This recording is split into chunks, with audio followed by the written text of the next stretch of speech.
This is The Vocal Minority. Hello, everyone. My name is Morgan Freeman. It's my great pleasure to introduce you to the two best guys in the podcast game. Welcome to The Vocal Minority with Nick and Steve. Come on this journey with the boys and make sure to follow, comment, download, and like. Now, if you'll excuse me, I need to go grab a couple of cold pops and remind Andy Dufresne that the world's best podcast, The Vocal Minority with Nick and Steve, is just about to start. Good day. The Vocal Minority with Nick and Steve. Thank you, Mr. Freeman, and welcome to the Vocal Minority with Nick and Steve. Go grab a couple of cold pops yourself, for crying out loud. We will verbally bend you over in a shower and give you what we got, okay? Whether you want us to or not. Is that a good metaphor? Is that politically correct? Oh. I think so. We got a baton. We're not afraid to use it. A wooden baton, like we'll beat hell out of you. If we have to beat us into you, we're not afraid to beat off. I feel like in America right now, we're going through Andy's escape. Like we are crawling through a mile of shit, and I hope we come out clean on the other side. I'm doubting it at the moment, but I hope we do. That is a great analogy, dude. I feel like we've been that way for about 4 years. It's been like a 30-mile sewer hose, and I cannot wait for the moment that we stand and raise our hands in the pouring rain and have our souls washed clean. Yeah, I feel like someone's going to grab our ankles in that pipe, drag us back in the prison, and do terrible things to us in the showers. So we'll see. It'll be a fun show to watch. Join us on the journey, like Morgan Freeman said. See our webpage, thevocalminority.net. We got all kinds of social medias that you can go visit. Anyone you can think of, really. TikTok, Instagram. We have Reddit. We have Facebook, Threads. YouTube. What else? YouTube's doing well. YouTube. That's right. Yeah, and YouTube, we've gotten some good views recently, and we've got some commentary going on there. And so join in on the fun. The comment section, help us share these videos. And you can also call our comment line if you'd like to hear your own voice here on these podcasting airwaves.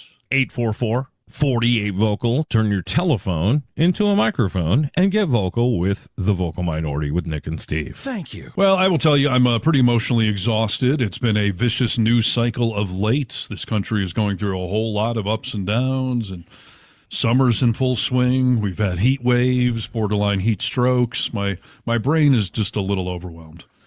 I think it's normal. My therapist asked me last week, even before all this assassination stuff ever happened, are you politically fatigued yet or what? And I said, oh, yeah, I'm politically fatigued. This is crazy how much stuff is changing and going on in this great country of ours. And now it's just ramped up to 11. Has your therapist indicated her political leanings in any way? Can you glean them from her? I can tell what she is. She's Mexican, and I can tell what they are. It's odd, though, because she's military. Okay, hold on. Minorities, yes, tend to be liberal, but military tend to be conservative. Not all of them, obviously, in either of those categories. But so what are you saying? She thinks she's liberal or conservative? That's what I mean. It's really weird. I think she's liberal. She's never obviously told me, because that would be inappropriate. But just from our talks and stuff like that, I can tell she's got compassion. So I think she's leans towards the liberal side for sure. Yeah, that's interesting. I've been very hesitant with my therapist to ever bring up politics because I don't know what hers are, and I'm afraid that if we disagree, that maybe she'll somehow look down on me or hold it against me or manipulate me into some therapeutic rabbit hole or whatever. But because, I'm in northern Nevada. That's where my shrink is. That's where she's from. I know she rides horses. That tends to be a conservative leaning, life on the ranch kind of thing. But sure. A couple of times I've referenced that, I don't feel comfortable in this area with all the Trump signs and all the conservatives. And she kind of smiles at me. And I can't tell if it's a wink like I hear you or a wink like, haha, liberal. It's interesting. Yeah, I mean, I don't know. I feel like it's fairly obvious for me to tell. And like I said, she hasn't ever told me things, but this I do know. Rachel works with somebody who has become a bit like family to us. She's worked with her for years now. She's a dreamer, okay? And she has a child now who has birthright citizenship. The possibility of this changing in the next 6 months or 7 months, whenever it does change, because it will, we've already started kind of making some plans for this situation. And when I was talking to my therapist about how stressful was, the reason I mentioned she was Mexican is because she was very sympathetic to what I was saying and how much anxiety that must give a person, so. It's interesting. I mean, with my therapist, she's very empathetic. She's obviously very therapeutically minded by training and virtue and all that. So I would have a hard time believing she's a conservative, but there's got to be some conservative shrinks out there. So I don't know. And it gets into the question, too, of the liberal mindset, the conservative mindset, the term woke.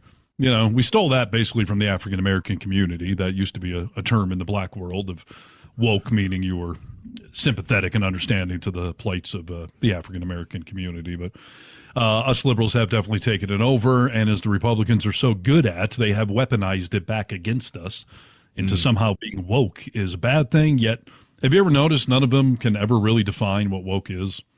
No. And I wish they would just take it for its literal meaning, not asleep. I'm awake, right? And they can't even do that. Do you think it's that they really can't define it, or do they understand if they do, they'll automatically sound like an asshole?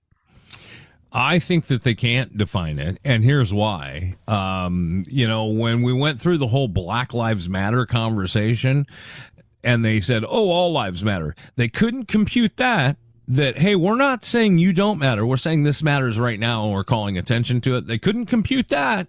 I don't think they can compute it, dude. I feel like there was a focus group, or they were all in some meeting where they're like, all right, everyone, what does being woke mean? It means being, forward thinking. No, we can't say that. It means treating minorities well. No, we can't say that. It means being open to new ideas. No, we can't say that. Like, they just realized we can't define it because we're going to sound like backwoods idiots, which they are. But 100%, dude. It was the same thing with white privilege. Like, I had conversations with people on the conservative side that said, like, I've had a hard life. Just because I'm white doesn't mean I haven't had it hard. Yeah, you're right. That's not what white privilege means, you fucking douchebag, but they can't compute that. Yeah. Let's define what white privilege is, because I've heard this from other white folk of like, I didn't get some advantage because I was white. And is that what it means? No, dude. White privilege essentially means that I don't ever have to worry about anything based off the color of my skin. If I go into a grocery store, I don't have to assume that people are watching me for shoplifting. That's at the very least of this list, okay? But people don't judge me based off the color of my skin. And if they do, it's oftentimes judging me in a positive light, right? Yeah. It's not that it gives you an advantage. It's that it doesn't give you a disadvantage. So suck on that. Well said. Yeah, suck on it, please. So this whole woke thing, not a bad thing by any stretch of the imagination, but if you use it like the right wants you to, like this woke mentality. It's one of those terms we need to take back. Like liberal somehow became a bad word, and progressive somehow became a bad word, and woke has somehow been weaponized. But I got an article here that talks about woke mindset. Like, what is that exactly? And I've only perused this list a little. I'd like to run through it and assess what level we feel we're at, or the people in our family and friend circle. But are any of these things bad? Is being woke bad in some way, shape, or form? Where do you think you'll stand on the list before even reading it? Like, do you think you're fairly woke? I think I'm 6 cups of coffee, a shot of Red Bull, and a shot of adrenaline directly in my heart woke, is what I think. Okay. All right. And I'm not going to shy away from that shit. Can you be too woke? That's a question. I guess you can be too anything. I mean, the extreme of any, ideology or whatever is probably a little bit too much. Yeah. I don't know. Can you be too nice? Can you be too caring to other people? Is that a thing? Yeah, I don't know. One example I could use is like we were talking about comedy a couple of podcasts ago, and I made a comment like you should be able to joke about almost anything. And you said you should be able to joke about anything, not almost. Is it too woke was I being too woke to say like you should only joke about almost anything? I don't know. It's debatable. I mean, to me, yeah, comedy, you should be able to joke about anything. You just have to do it well. You have to be funny. Otherwise, you're just a hack and you're being a dick and trying to jump on some, gotcha topic or hot button thing or whatever. But I don't know. I mean, there are people on the left that have probably taken it too far as protesting some things, some politically incorrect jokes they've heard. but that's not new. There's so many comedians that are just, Bill Maher is a great example, just they hate the woke college kids. And I hate to tell you people this, but there's always been people, always, that are too politically correct, that they can't take a joke. Yeah. And they are a vocal minority, and you should probably just disregard them. Because there's going to be some people that think you didn't go far enough one way or the other, or racist jokes are okay. Like, I would not pay attention to the extremes of either wing. Yes, I think that's a great way to say it, dude. The extremes of either wing are not to be paid any attention. My brother, who's my conservative brother, I would say that he's fairly woke. I will tell you that some of the people he works with, I've heard these conversations before, and maybe this is too woke. For him, anyway. This is what he feels like is too woke. He works with a person who identifies as a them, they, them, okay? He has been working with them for a while and made an error one day on accident. And as soon as he did it, they just jumped down his throat and talked about, you're a Trump-loving conservative. You meant to hurt my feelings.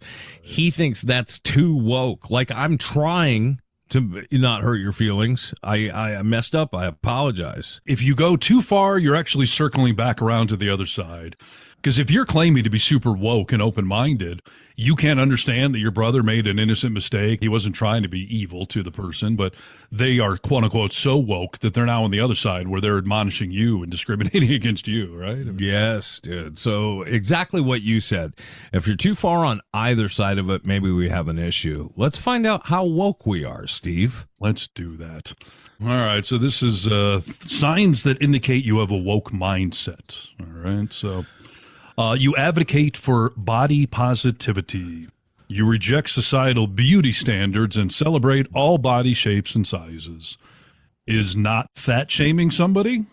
Is that a bad thing? Should we not be open to people having different body types? Do we not see that in modeling and pornography and everything, really? Here's a question, okay, and then I can answer the main question. Am I allowed to be more woke in different situations? Does that make me a fake person, or does that me reading the room? No, I think you can have categories of it, the shades of it. If I'm hanging out with friends or like, people that I know find the same shit I do funny sometimes, like I'll say like, you're a fat bastard or use some of that stuff. But if I'm in a room full of strangers, or I wouldn't say that. And I think both can be right. I've always said the sign of a good friendship is you can make politically incorrect jokes with each other because you know that person is not homophobic, sexist, racist, or whatever it is. Like it's a funny comment to make when you're in a closed quarters with people you know and trust. The litmus test here is, what do you say publicly or in the workplace or around other people? Yes. Interesting to think about, but you remember Austin Powers and Fat Bastard? Yeah. There was a whole story I saw about this, that originally he was fat, but they had to make him so grotesque, like chicken grease dripping off of him and stuff like that, in order for people to accept that they were going to call him Fat Bastard. They really had to make him a fat bastard. They didn't make him look like me, because then people would be like, you're being so mean to that guy. You know what I mean? No, that's fair. I guess maybe a shade of too woke or whatever might be this notion that it's one thing to not shame somebody for being overweight, but you also don't need to just say like, fat is wonderful. There's no health consequences there. You would look just as attractive if you were thin or fat. Like, that's denying reality. Being obese is not healthy. It doesn't mean I need to bully you and pick on you for it, but I also don't need to be so blind that I just pretend that there's no health consequences or, attractiveness to you being overweight. Yes, 100%, dude. That is too woke. I'm not that woke, I guess, I'm not going to be mean to anybody, but I am going to say, like I've told my brother before, my brother and I are both the highest amount of weight we've ever been. I've told him many times, you got to lose weight, brother. I mean, we got to lose weight. I want you to live for a long time. That's okay, dude. We should be able to talk factually like that. I feel like if you're that woke, quote unquote, you're now in the ignorance category, and I don't know that is woke anymore. Yes, you've circled to the other side, like you said. I agree. Other indications, do you have a woke mindset? And is it bad? You actively fight for people's rights. How could that be bad? Like, this is the whole thing where people hate on Biden or they hated Hillary Clinton. Like, I understand you don't love them, but they're well-intentioned old people trying to do what they feel is right. Like, the other side does straight up evil shit. Even if you don't agree with Biden, he's a nice old guy. He's trying to do what's right, like fighting for equality or people being treated fairly. How dare anyone? Yes, 100%. I don't even know how you could make the comment of like that's a bad thing to stick up for other people, to fight for their rights. Yeah. You're the type of person that fights for others who may not have a voice. It's important to you to advocate for the marginalized communities, whether by signing petitions, attending rallies, or simply having conversations to raise awareness. I don't see how any of that can be bad. No. Well, we're also assuming the spin on woke is bad. I mean, I'm going to continue with being woke is a good thing. So, yeah, I'm woke. I do fight for other people who can't fight for themselves. Yeah. You and I do that, and I always feel like that as a couple of middle-aged white dudes, we do not have to be putting ourselves on the line for gay people or for women or for minorities. But I will tell you, I recently had a little bit of a debate with my girlfriend Kennedy where we were talking about the WNBA, and she said, it sounds a little sexist when you say that they're not as good as the men.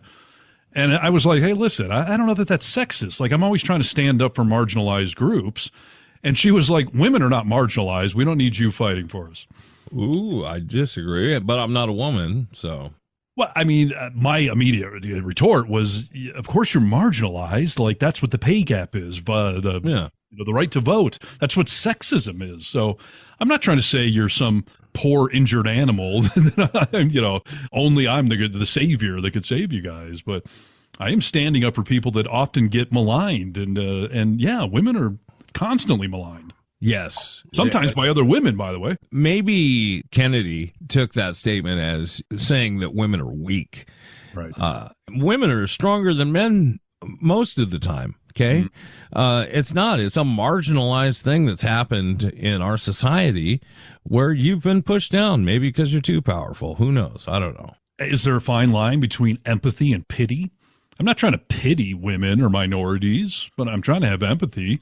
And I'm trying to use my voice on this show, on the radio, to advocate for what I think is right. I think that's the difference. Action. Pity is you just feel bad for somebody. Empathy, you take action to try and correct the problem and lift them up. You know what I mean? Yeah. And by the way, we had a great conversation about the whole thing. Everything's good, but there was that moment of like, we don't need you fighting for us. Thank you very much. Like, screw it then. I'll stop trying. All is well that ended well. Did she slam dunk a basketball on the exit of the conversation? No, but it did have a happy ending. So good. Everything worked out okay. Good. Thank you. So signs that you have a woke mindset, and I appreciate what you just pointed out. I'm implying that there's some negative connotation to this, and I guess I'm putting that on there, or I'm projecting what the right is trying to put on it. So yeah. You use inclusive language. Your words include everyone. You're all about respecting people's preferred pronouns and using terms that don't leave anyone out. It's not just about being politically correct. It's about understanding that language can make a big difference in today's world. And that is where I will admit sometimes I state things a little too emphatically, whether I'm debating with my girlfriend or my kids or whatever. Sometimes I get a little too emphatic. So words do matter. Yeah, dude. Language is very strong and can hurt. I think you should be sympathetic to people. Like, this is the deal I've made with myself. I'm going to do my best to try and treat people with language how they would like to be treated. And if I make a mistake once in a while, I hope I come at it from a good heart and a good place, and I'll try and correct. But, we're going to make mistakes. But yes, I'm going to talk to people like they want to be talked to. It's no skin off my back.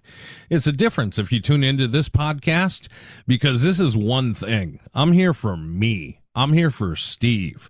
So I'm going to talk to you how I'm going to talk to you, and then you can choose to listen. If I am in a crowd, I'm going to treat you with respect, you dum-dum. It's not respectful at all.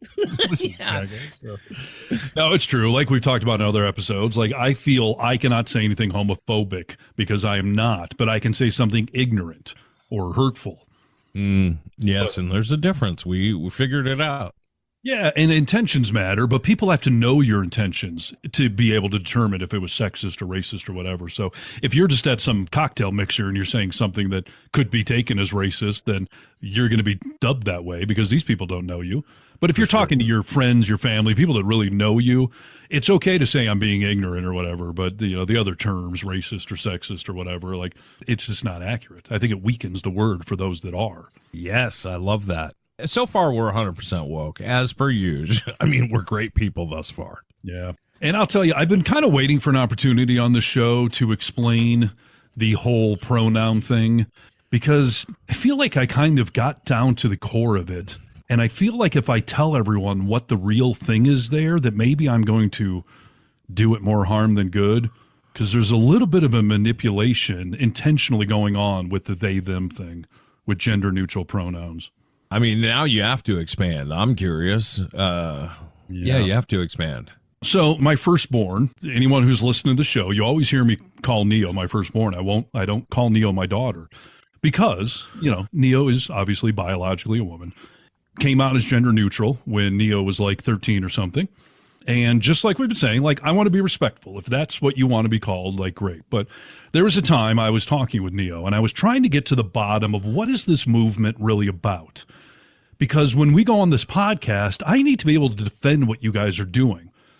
But it's really easy for the right to say, like, obviously you're a man or you're a woman. You can't say that you're neither. Like, there is biological parts on your body. So how do you get around that? How do I address that was the question. Okay. And what I finally got out of Neo, and I felt like I had to pull it out, and I think it's because it's a little bit of a secret that we're not supposed to know, that being gender neutral, it's a kind of a next level of gender equality. Like, we have stereotypical perceptions of what a man is and what a woman is, right? Yeah. So to get you to look at them as being neither, I'm not a man, I'm not a woman. Anytime someone says, well, does that mean you could be an elephant then? Does that mean you can just be a man one day or a woman next day? You're falling for what they are setting up for you there. They're making you question in your own mind, well, what is a woman? What is a man? What is an elephant? Can I just be a giraffe then? You're doing what they want you to do. They don't want to admit it to you, but they're making you question what gender is, and that's the goal. Obviously, my daughter knows she has female parts, has to go to a gynecologist, can get pregnant. They don't want to admit that part, because they want you to question what gender is. And the fact that any conservative even asks the question means you're taking the bait in a good way. You're now questioning what gender is. They're provoking your thought, and you weren't trying to get into the conversation. That's a great thing because, no matter how old you get, you should always have thought-provoking ideas about things that we don't really pay attention to. People have called me my whole life, you're such a sensitive man. Why am I not just sensitive? Like, because those restrictions are on everything. Like, oh, you're a man, you're not supposed to be sensitive. That's what the movement is about. Like, don't tell me you're a good female athlete. You should just be a good athlete. That's the whole point. They just want you to question it. These are the ideas that started ages ago. We can say with our parents at the very least of, Nick was born and we dressed him in blue. Katie was born and we dressed him in pink. These are the way we shaped everybody. And there's a large portion of the population, a lot of them very young, that says, why are we doing that? We don't like that. Let's change that because it doesn't make sense to me. I don't know how it exactly got started, but it's pretty clever. That they're trying to say something that feels very black and white. Like, I'm not a woman. Well, obviously you're a woman. Like, no. I'm not going to let you call me that. So now you're going to question what is a man, what is a woman. It's psychological mastery on their part. And I love that it's working. People are questioning it. kudos to the movement. Mission accomplished. I think it does people some good to know that. Maybe you can stop being so fucking defensive and you can step and be like, oh, that's what it's about? Yeah, I can make those tiny adjustments in my head. I can change this culture of what a man and a woman is. Right. So I think it's good that you told people. Why do you care what a man or a woman is? Why is it so important to you to define it? I'm just a sensitive man. I don't understand. Exactly. Indications that you might have a woke mindset. And again, are these accurate and are they somehow a bad thing?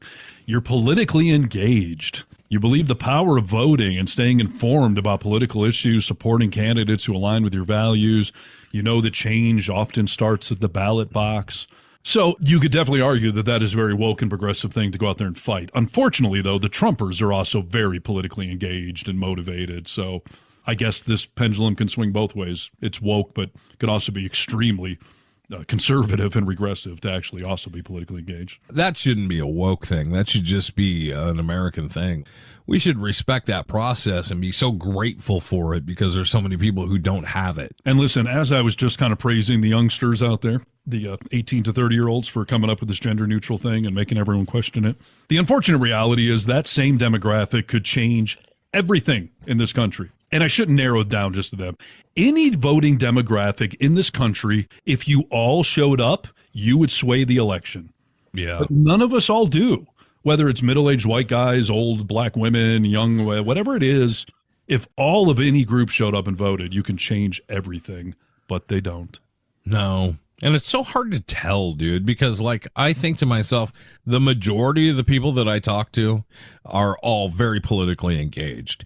That all goes back to we flock together. There's a lot of people that I don't talk to that are not engaged at all. Like, I don't care. I don't really vote. I've heard that so many times, and I'm amazed by that. You don't? You know what would be crazy. So awesome is if somebody like a Mark Zuckerberg instituted some sort of policy, like if you don't prove you voted, any political opinion you post on Facebook, we will remove immediately. You have lost your right to spout off if you don't vote. That's so interesting. I love that. I mean, I love that idea. It would do a lot of good to this country. Yeah, which brings me to the next thing on this list here. You use social media as a platform for activism, which is where the gender neutral thing started. That really blew up during 2020 when all of these, kids were stuck at home and they were all talking on the interwebs, and that's where a lot of that came from. And there's plenty of activism that does happen online. We're part of it. We have more people watching our social media clips than we do listening to the podcast. Yeah, but again, the other side's doing it too. Yeah, not as well, but they are doing it. It's like the old tool, you can use a gun for good or bad. You can use a hammer for good or bad. You can use social media for good or bad. And a lot of us are trying to use it for good, but the assholes can use it too. I don't know if you can get your mind back to a place before Trump ever was president or not. But I thought it was so wacky when he was running and then became president that he was using Twitter. We'd never really seen a president do that in the same way that he did that. But brilliant. I mean, he said, I love the poorly educated. Well, every poorly educated person is on Twitter, guaranteed. I'm on there too, so. Right. Well, that's a great segue to the next thing on the list. You're continuously learning if you have a woke mindset. And you just nailed it on the head there, man. I mean, Trump loves the uneducated because they suck it up so easily. They fall for all these tricks and scams. Again, I don't know that it's woke to be constantly learning. Maybe I am so woke I don't even realize it because I think it's the conservatives or progressives. What do those words mean? Conservatives want to stay how it is. Progressives want to move things forward, which education almost has to be part of it. Yeah. And conservatives, they want to ban books. Progressives want to keep these, even if we don't agree with them. It's an important part of our history. We should always be learning. We should always be growing. And I think a life without that is not only dangerous, but it's boring. And how many conservatives always are admonishing college? That, I sent my conservative kid to college and they came out a liberal. It's not that they were indoctrinated, it's that they got education. Yes, that is a great point, Steve. They came, no one is indoctrinating people at schools, dude. I heard somebody say the other day, it was a politician, a right winger. It was talking about, oh, you know what? It was not a politician. It was Charlie Kirk who was talking about like how people are so gay now. Like the gayness has gone up, 40% or 30%. That's some astonishing number. I'm like, dude, do you realize we've had gay people since the beginning of time? They just had to stay in the closet because of assholes like you. Right. So, no, more people aren't gay. You just know more gay people, which is a great thing because they can live their life, right? Right. They feel comfortable coming out. It's kind of like some diseases that the rates have gone way up. Well, it's because now we test for them. So It's not that there's more of it. We're just discovering more of it because we're open to it and looking for it. And I've told Neo, who is gay, that this is the best time in history to be gay. I know it needs more improvement in a lot of ways, but when we look back over the course of our lifetimes, I mean, this is a pretty good time to be gay, which is why more and more people are embracing that or bisexuality, or just embracing who they are. Yeah, just feeling more comfortable, like they're not going to be chained to a fence post and left for dead after beaten and strangled, right? Yes. Those are the things that happened when I was in high school. Matthew Shepard. I'm not saying gay people still are murdered. Trans people are still murdered, but it seems to be in a better place than it was when I was a kid, and that wasn't that long ago. No, 1,000%. Although being trans right now, oof, I mean, when we defended Dylan Mulvaney a year ago, we never got more hatred than on that topic. There's so many people that think trans people are all pedophiles and just devil worshipers or something. And again, trans people are nothing new, dude. This has been since the beginning of time, for crying out loud. Read a book. Continue to learn. Be a little woke. Education.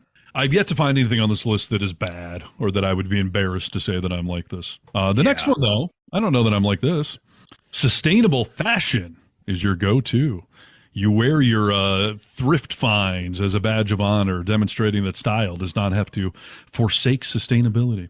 Now, I like a good thrift store find. I'm wearing ripped jeans right now, but it's just a fashion thing. I don't think I'm trying to make a political statement or embrace, recycling clothes. I just like clothes that are a little beat up. I don't think you're not that way, but I am definitely that way. I think about it a lot of how much clothing ends up in our landfill and how companies like H&M, Forever 21 make clothes that you can wear a couple of times and throw away. Our landfill is full of clothing, and it's a big problem. So I often shop at thrift stores for that reason. Yeah, okay. I mean, that's fair. I mean, obviously, a large portion of people do it for that reason.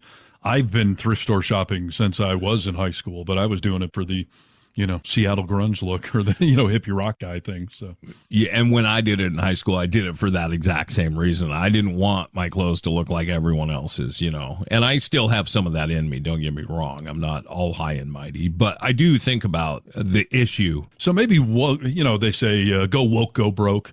Just, go woke and look broke is hip and progressive. Exactly. How about this one? This is an interesting one for you and I. The music you listen to is not just for entertainment. It's a reflection of your beliefs, your struggles, and your hopes for a better society. You listen to artists who address social issues and advocate for change. Yeah. I feel that way. I mean, I can comment on the fact that you should feel that way, Steve. It's funny because I think that we kind of create that ourselves on one level. And what I mean by that is I listened to Dave Matthews for years and thought, oh, he thinks a certain way about this. Oh, I feel so much connection with that. And then found out he didn't feel that way at all about this certain topic. And I think we shape music and hear it like we want to. Does that make sense? Yeah. I mean, this is getting into my old thing about lyrics are highly open to interpretation. Yeah. We've heard multiple artists say, like, that's not what that song's about, that you're all attaching this meaning to it. Yeah. So if Dave Matthews only sang about butterflies and puppy dogs, you don't think you would like him just as much? If that was his only topics, no, I would. Saying if he didn't have some political things in some of his songs, that I know he does, like Don't Drink the Water or whatever, like, yeah. if there was none of that political messaging, you don't think you'd have the same vibe, the same connection? It's good music? No, I don't. Interesting. I don't think I would. I mean, I may still like him, but I wouldn't feel so connected to him as an actual artist as I do now. For songs like you just mentioned, Don't Drink the Water, like that song gives me the feels, dude, because it's about a very dark time in our history. And the fact that he sings about that and it's entertaining is fantastic. We've done it since the beginning of time. Crosby, Stills and Nash, Ohio, Buffalo Springfield. I mean, we've had protest songs that people have attached themselves to over the years. And yeah, I think that people that are progressive add art and carry it forward into life. Don't you think? Is there a reverse example, though? Somebody who has written powerful lyrics fighting for a progressive cause, but they can't carry a tune. The song sucks. There's no rhythm or melody. Like, can it just be progressive? It has to be good music at the root, right? Well, I mean, I'm staring at a song on my laptop right now that is called Trump Won and You Know It. I mean, it's a great example of like, you're a shitty singer. It's a shitty song with shitty lyrics. So yeah, it doesn't quite show. I mean, I love Rage Against the Machine and I appreciate the political messaging, but I had to fall in love with the music first to then appreciate the message. And if they were just singing about headbanging, I'd still think Rage is awesome. You know, Rage Against the Machine is a great example, dude, because I remember that came out when I was in high school, Rage Against the Machine, and I was lifting my fist in actual defiance of the government, and that political message backed with that awesome freaking music really got me charged up. So maybe some people need both. Right. I mean, I love Audio Slave, which is Rage Against the Machine with a different singer, Chris Cornell. Yeah. And Cornell, I don't ever pick up a strong political message. I mean, he's progressive, but not in the way the Rage is like overtly political. So the same band with a different singer, I still love them. That's interesting. Yeah, because I do too. So I don't know. What is the title of that again? Music is not just for entertainment. I don't buy that. I'm going to say no. Yeah. I mean, otherwise, like I said, you'd love some crappy artist that had great lyrics but couldn't rap or sing to save their lives. So it's got to be both. It's a cherry on top to me. Lyrics have always been that to me. Like, they're a bonus if they're thoughtful and give you some, a message, whether it's political or whatever. Like, but I would probably like the song still if the lyrics didn't have some message. Maybe the only difference is that some of the songs that are so well written about social injustice or other things give me the feels, and some music I can just sit and vibe with if it's, Macarena. Yeah. Our radio station here, we do the music for the big fireworks show. And for years and years and years, I didn't do it this year because of technical issues, but I always play Born in the USA leading into the big fireworks show because it feels very patriotic to me, Born in the USA. But if you really actually know what the song's about, it's actually kind of an anti-American sentiment. Right. Isn't that funny, dude, that we do get songs mixed up? Oh, that's not about that at all, dude. Right. And every year someone points that out to me. And I sort of default to I know that that's really what it's about, but that's not what most people think it's about. It's about Born in the USA, patriotic. So if that's what most people think it's about, isn't that what it's about? Yeah. You may have written it one way. This is how it was interpreted, though. Yeah. All right. So a couple other things here on my list of things that indicate you have a woke mindset. And this is going to have to be a question for you solo because I don't travel much. You practice ethical tourism. You choose destinations and activities that honor local cultures, benefit local economies, and reduce environmental impact. Is that how you plan your vacations, or is it a bonus if you also are able to do those things? The very first one that you stated, what was it? Destinations and activities that honor local cultures. Yes. Okay. 100%. The rest of them, no. I'm being selfish. I never think like we should really give to the local economy. Let's go on a trip there. I've never thought that. I'm not that good of a person. I want to respect your culture and learn about your culture and immerse myself in your culture for 100%. The rest of it, no. I travel selfishly, dude. Yeah. I mean, my first thing is I want to go to a beach or to a ski resort. Yeah. I don't necessarily think about the politics. I mean, I remember back in the 80s, I don't know if you remember this whole music culture world got a Sun City, I think it was, in Africa. It was a popular tourist destination and they put on huge concerts, but it was all turned out to be funded by apartheid and by racist organizations. And the music community stepped out and put a big spotlight, like, don't support Sun City. So if there's a glaring spotlight on some place being a just politically incorrect backwards place, like, sure, I wouldn't go there, but I'm not going to go someplace else for the opposite reason, just to really help support some progressive city. Like, I don't go to San Francisco because I think it's a progressive city. It's a cool city by the bay with all sorts of great entertainment and culture and cool stuff. But it's a bonus. It's a bonus, is exactly right. I feel the same way. When I'm getting ready to go to Wyoming in a couple of weeks. I was buying plane tickets last week for the very first time. I'm on AlaskaAirlines.com, and as I'm checking out for my ticket, they give me an option to add like $15, $25, and $55, and it is to support the purchase of a type of airplane fuel that is better for the environment. If we can get people to start making these donations, we'll put this gas in our airplanes. Fuck no, dude. I didn't do it. I mean, there's people out there that are better than I, because I did not do that. Yeah. I've had a lot of people in my life sort of admonish me, like, that I'm not environmentally sensitive enough. And honestly, I don't think any of us can. This woman I'm thinking of that used to get on my case drove a big diesel semi, pickup truck thing. And so, but I was bad because I didn't use sustainably locally sourced produce or whatever. Right. I don't think any of us can be completely pure. I think you got to pick your categories where you think you can do some good. But yeah, I still have to drive my car to the grocery store to buy sustainable groceries. So am I supposed to walk everywhere? You can do what you can do. And what I mean by that is you're not going to change your whole life, to make these tiny little steps that aren't going to really pay off. Yeah. I'm going to throw one last thing out at you, and then I think you got a list we can bust through here. Yep. This is maybe something where I think maybe it is too woke. The topic of cultural appropriation. I hear this a lot about, you shouldn't be taking hip hop or Asian things, or if I'm a white guy, I shouldn't be doing these things. And I struggle with what is the difference between cultural appropriation and cultural appreciation. Can I not like Asian art? Is that bad if I have Asian art hanging on my wall? That's a great question, dude. Let's take it on a more serious note. I know, we'll talk about hairstyles. Nick, you shouldn't have cornrows because that is something that the black community does. Why would you do that to yourself? Maybe I won't do that, but I want to appreciate things. You're right. I appreciate your food. I appreciate your style. I appreciate your culture. So I'm not allowed to use it, or it's offensive.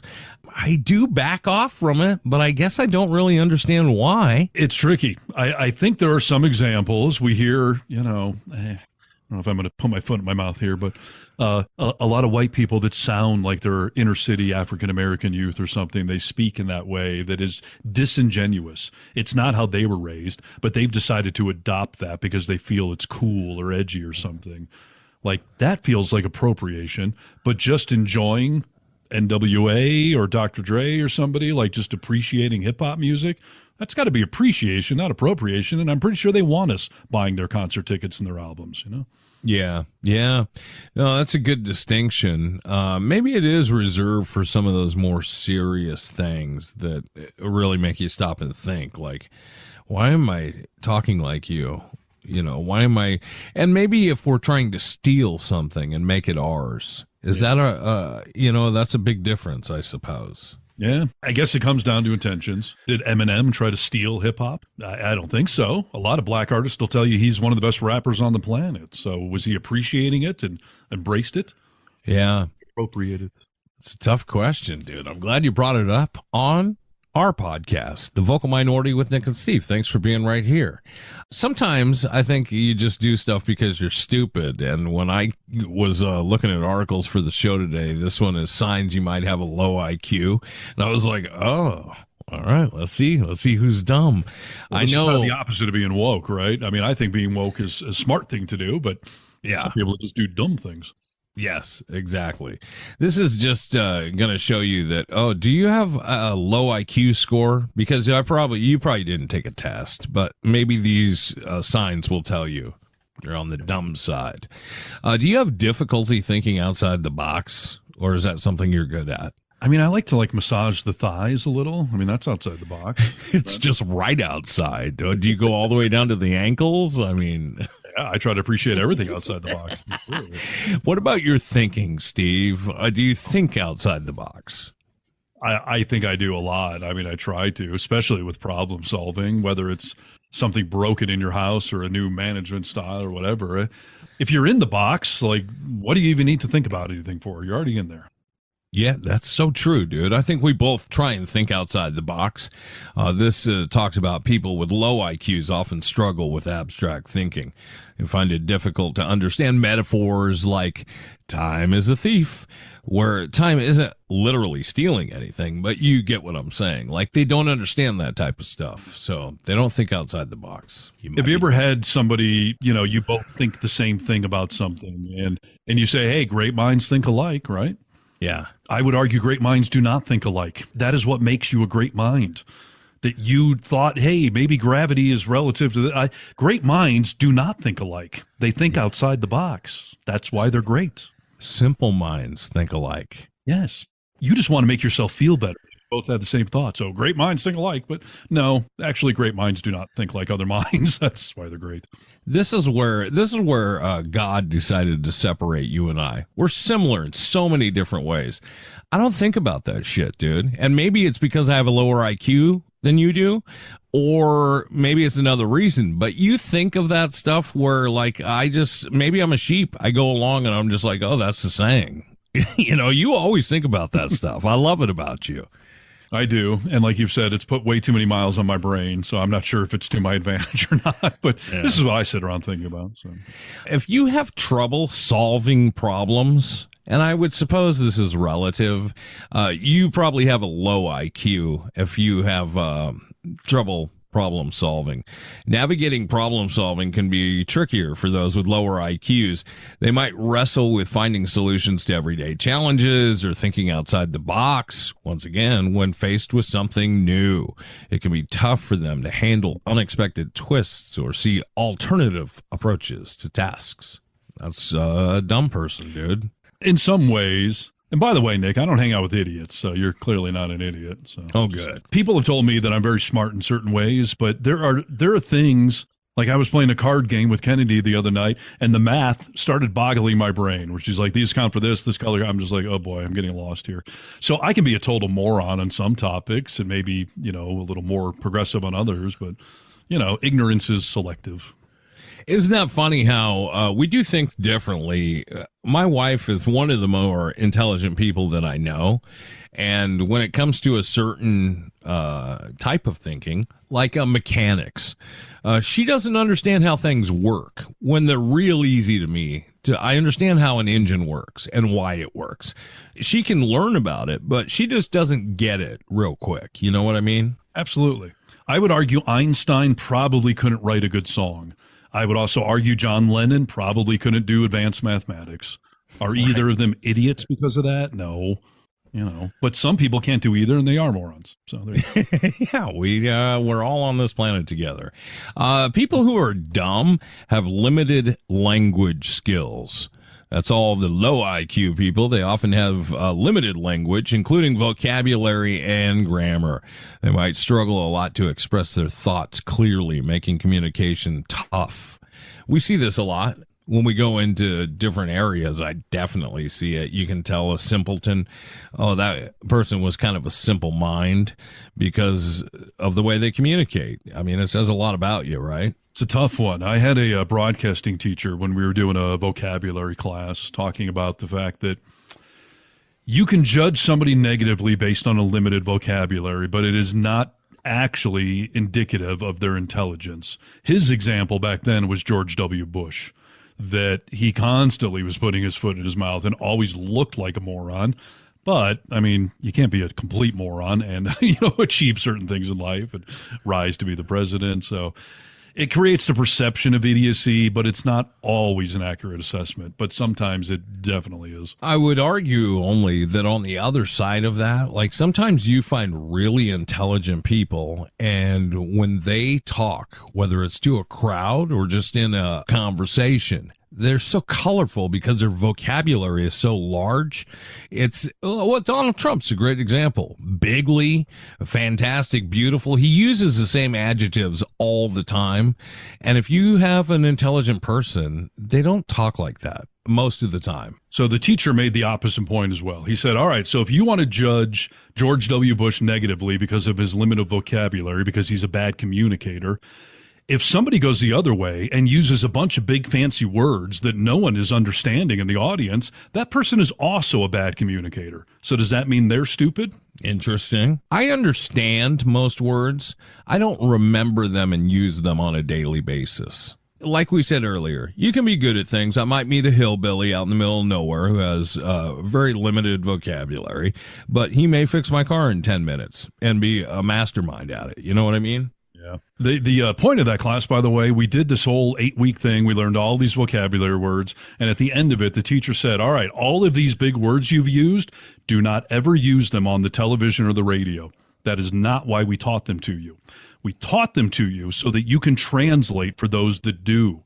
So if you're interviewing a guest that talks about the flora and the fauna, you can say, okay, so we're talking about the plants and the animals.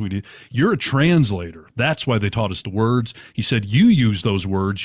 Half your audience won't know what it is, and that does not make you an effective communicator. Shout out to the Specs Broadcasting School because, well, they're doing good things over there. There you go. Did you struggle in school? Not broadcasting school, but in elementary through high school, did you struggle? Yes. Everyone always thought I was so smart. And math and science, I struggled in greatly. But anything creative, art classes, speech classes, things like that, I excelled at. Yes, we're very similar like that. Struggling in school, this is kind of a no-brainer, apparently. People with low IQs often find academics tough. They might have trouble understanding lessons, which can lead to lower grades on tests and assignments, yada, yada, yada. I would argue that in today's day and age, when I went to high school, we had a teacher. We had one teacher, and he taught to everybody in the same way. When I got out of that environment and was able to learn with different practices, I thought I was brilliant, dude. I passed classes that I had never passed before because it was a whole different teaching style, and it obviously grabbed something in my brain that made it easier for me to process. So as far as education and struggling in school, I don't think that makes you dumb. I think that everyone learns a little differently, so I would not agree with that. No, sometimes, yeah, it's an indication you're a moron if you're just failing classes left and right. Sometimes it's an indication you're not learning or studying correctly, or that there are some subjects you're better or worse at. At the Specs Howard School of Broadcast Arts, I graduated the top of my class because I understood all of the curriculum. I wanted to be a broadcaster. If I was struggling, I really found my own methods to learn the material, and so I excelled at it. But if I had gone to MIT, I would have failed in the first 5 minutes of the first semester. We had a very similar experience. Everybody learns a little differently, and like you said, there's so many factors involved in that. Do you care about what you're learning about? Do you have a teaching style that serves you? There's so many factors. I don't necessarily think that's just a blanket statement saying, oh, if you struggled, you're an idiot. Yeah. Nope. How about social interaction challenges? For those with lower IQs, social interactions can be tough. They might miss important social cues like facial expressions or tones of voice, which can lead to misunderstandings in conversation, joining in social activities, stuff like that. So they're saying that makes you a dumb person. I shouldn't say they say that you're dumb. It's a sign if you struggle with social interaction. I feel like dumb people interact socially very well. I mean, look at a frat party. Those guys are all fucking idiots, but they're having the time of their lives, right? Yeah, you're so right, dude. And this also rolls into autism, stuff like that, like not taking social cues, not understanding tones or emotions. I don't think it makes you dumb. We had a guy we knew. He was autistic, and he was like Rain Man autistic, 580 toothpicks, all that kind of shit. He came off dumb as a rock. That guy was brilliant, dude. Yes. There are all sorts of geniuses that are very socially introverted. So you can't judge them on the fact that they're not the hit of the party. They could outthink you in 100 ways. We both feel like that. Great minds think alike, Steve. Oh, exactly. See, high five. We're awesome. And by the way, if you're listening to this podcast, you're clearly not an idiot. So kudos to you. Yes, unless it's the last time you listen. How about a lack of creativity? You might have a low IQ. For those people, the allure of exploring new ideas or diving into creative activities isn't always strong. They find solace in routine, may wrestle with thinking outside the box or sparking innovation, stuff like that. They just want to be comfortable, so they lack creativity. Oh, that's got to be total bullshit, because left and right brain people, the left or the right brains are more creative, left are more analytical. My father is very left brain. He's a surgeon, a doctor, but he's not creative at all. But obviously that's not an indication of his intelligence in any way. He's not creative in the respects that he can't paint a picture, or he's not creative in being a surgeon and doing things different than other people. That's a good point. In his field,